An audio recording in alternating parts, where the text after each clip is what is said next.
Salam jumpa lagi Bapak Ibu, saudara-saudariku, orang-orang muda serta anak-anak yang dikasihi Tuhan. Kita masuki hari Jumat Pekan Paskah yang kelima, tanggal 23 Mei 2025. Mari kita merenungkan bacaan yang pertama dari Kisah Para Rasul, bab 15 ayat 22 sampai 31, dan bacaan Injil Yohanes bab 15 ayat 12 sampai 17. Dalam nama Bapa dan Putra dan Roh Kudus. Amin. Bapak Ibu, saudara-saudari, orang-orang muda serta anak-anak yang dikasihi Tuhan.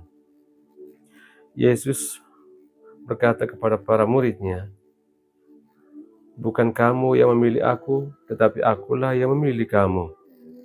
Dan aku telah menetapkan kamu supaya kamu pergi dan menghasilkan buah." Kata-kata ini adalah undangan yang sangat indah sekaligus mendalam. Ia bukan hanya berbicara kepada murid-muridnya waktu itu, tapi juga kepada kita hari ini.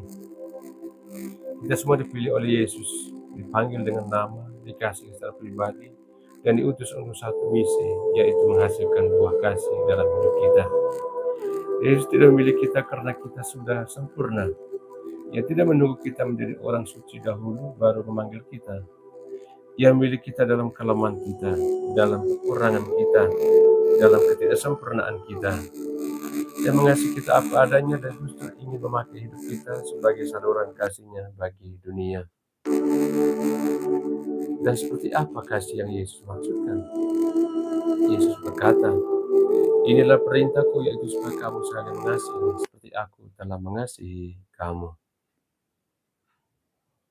Ini bukan kasih yang asal-asalan, bukan kasih yang berdasarkan perasaan sesaat atau keuntungan pribadi.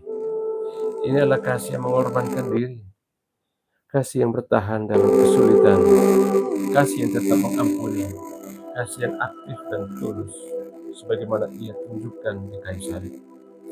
Kasih seperti ini memang tidak mudah, tapi kasih inilah yang membuat hidup kita berbeda. Dunia kita hari ini sudah terlalu lelah dengan kata-kata, terlalu penuh dengan kebisingan dan pertengkaran. Dunia membutuhkan lebih banyak orang yang mau menunjukkan kasih dalam tindakan, mengunjungi yang sakit, menolong yang lemah, memperhatikan yang tersingkir, dan memaafkan mereka yang menyakiti. Dalam bacaan pertama kita mendengar tentang para rasul dan penetua yang mengutus beberapa orang kepada jemaat di Antioquia. Mereka tidak hanya memutuskan sesuatu secara sepihak, tetapi melakukannya dalam semangat persaudaraan dan keutuhan untuk membangun dan meneguhkan sesama saudara seiman. Inilah buah kasih yang nyata ketika keputusan dan tindakan kita bukan memecah tetapi menyembuhkan dan menyatukan. Saudara-saudari yang terkasih, Yesus memilih kita untuk pergi dan menghasilkan buah.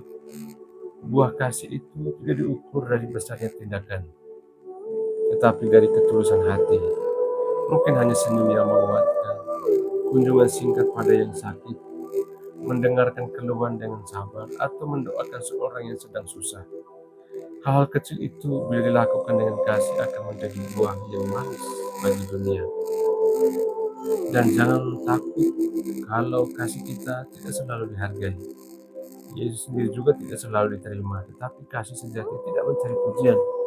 Kasih sejati itu tetap memberi, tahu bahwa hidup ini bukan soal mendapat, tetapi memberi makna bagi sesama. Maka hari ini, mari kita sambut sabda Yesus sebagai ajakan yang lembut namun kuat. Akulah yang memilih kamu. Itulah kehormatan kita. Supaya kamu menghasilkan buah, itulah panggilan kita. Dan hanya satu syaratnya, tinggallah di dalam kasih Tuhan. Amin. Tuhan bersamamu. Semoga kita sekalian, semoga kita kenangkan dalam doa-doa kita. Dan usaha-usaha kita senantiasa dilindungi, dibimbing, dari berkat oleh Allah yang Maha Kuasa, Bapa dan Putra dan Roh Kudus. Amin.